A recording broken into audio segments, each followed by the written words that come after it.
আমি যখন কোথাও যাবার জন্য রেডি হয়ে বোরখা বের করি তখনই আমার মেয়ে বুঝতে পারে যে আমি কোথাও যাব। তখন সে নিজের জামা কাপড় এনে আমাকে দেয় তাকে পরানোর জন্য, আর তার খুশি দেখলে এত খুশি হয় কথায়। সে কিন্তু বেড়াইতে খুব পছন্দ করে, মানে বাইরে গাড়ি ঘোড়ায় যেতে খুবই পছন্দ করে, তার আনন্দ দেখলেই বুঝতে পারবেন। তো যাই হোক, আমরা আজকে বের হয়েছিলাম ব্যাংকের কাজে, ব্যাংকে একটু কাজ ছিল সেজন্য বের হয়েছি। আর এদিক থেকে তার ফুপি এবং তার তাসফিয়া আপুও ব্যাংকে আসছিল। তার ফুপির সাথে দেখা হওয়ার পর সে আরো বেশি খুশি হয়ে যায় এবং তার ফুপি তাকে চকলেট দেয়। আর এই চকলেটটা খেয়ে সে হাত মুখ জামা কাপড় সব নষ্ট করে ফেলেছে।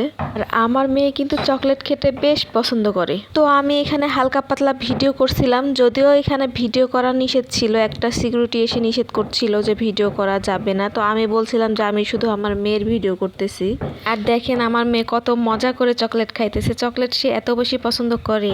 তারপর আমি আমার আম্মা জানের সাথে একটু সময় পেলে তার সাথে সেলফি বা ভিডিও করার চেষ্টা করি। আর আম্মা জান মানে তো বুঝতেই পারছেন তাসফিয়ার কথা বলতেছি। যাই হোক, ব্যাংকের কাজ শেষ করে তাসফিয়া এবং আপা তাদের বাসায় চলে গেছে। এবার আমরা একটু যাব বাজারে, কারণ আমাদের একটু কেনাকাটা আছে। বের হতে না হতে দেখি টিপ টিপ বৃষ্টি পড়তেছে।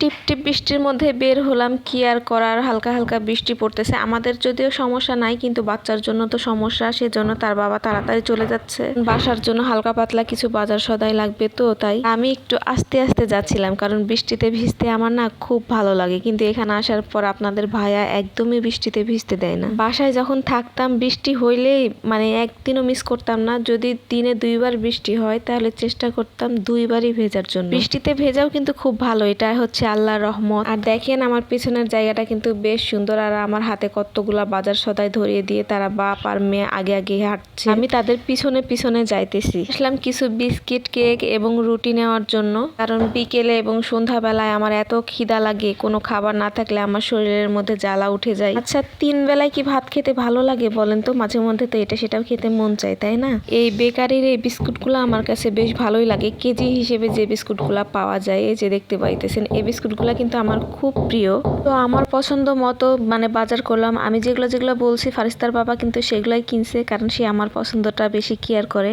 আর এইদিকে দেখেন আমার মেয়ে ঘুমিয়ে গেছে, কিভাবে ঘুমাইতেছে। সে কিন্তু চকলেট খাইতে খাইতে ঘুমিয়ে গেছে, মানে তার হাতে পায়ে সব কিন্তু চকলেটের দাগ। আর আমি এই দিকের বাজারগুলা একটু ঘুরে দেখছিলাম। আর বাজারে আসলে আমার মনে হয় সব কিনে যেন আমি ঘরে নিয়ে যাই। প্রয়োজনীয় সেগুলা তো আছে, আর অপ্রয়োজনীয় গুলো শুধু কিনতে মন যায়। আমি জানি না কার কার সাথে এমন হয়, তবে আমার সাথে শুধু এমনই হয়, যেটাই দেখি সেটাই শুধু কিনতে মন চাই। আচ্ছা, আমার মতো কি আপনাদেরও এমন হয়? একটু জানাবেন তো কমেন্টে। আমার বর বলে আমি নাকি একমাত্র এমন, মানে টাকা সেভ করতে পারি না। যাই হোক, আমার সব বাজার সদাই সব শেষ। এখন আসার পথে শুধু কলা বাকি আছে, কলা কিনে নিয়ে এখন বাসায় যাব। এর মতো বিদায় নিয়ে দেখা হবে আবার অন্য কোনো ভিডিওতে। সে পর্যন্ত সবাই ভালো থাকবেন।